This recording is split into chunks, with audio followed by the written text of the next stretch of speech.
No ens rendim. Malgrat la seva repressió, ens encaputxem com a forma de protesta.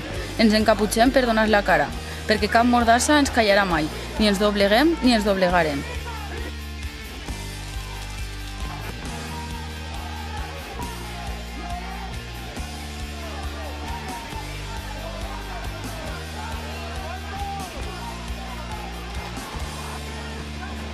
En realitat, el règim borbònic, amb la seva constitució monàrquica i capitalista, no és sinó la continuació del franquisme amb altres formes.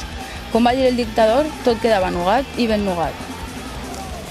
Els aparells de l'estat franquista no es van depurar i els canvis van ser únicament de nom. Així, el Tribunal d'Ordre Públic es va transformar en l'Audiència Nacional, amb el mateix objectiu repressor de la lluita del poble. Policies, militars, jutges servidors del franquisme inclosos, no pocs torturadors i criminals, van continuar i continuen als seus llocs.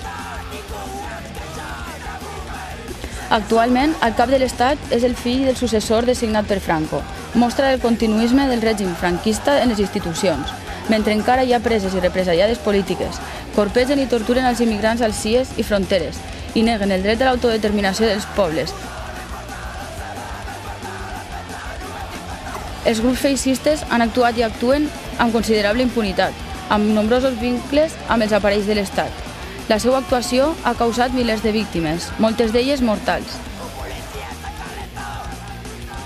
El feixisme és el gos de presa del capital, que el manté com a força de reserva i per a fer-ho servir contra la lluita obrera i popular. El burgès assenyala i el feixista apunyala. Estem vivint una profunda crisi capitalista que s'intenta fer pagar al poble treballador. Les retallades de drets són contínues i s'agreujaran en el futur més immediat. Contra elles serà imprescindible l'organització i la lluita obrera. Continuar la lluita és i serà el nostre compromís. Contra el feixisme, acció directa.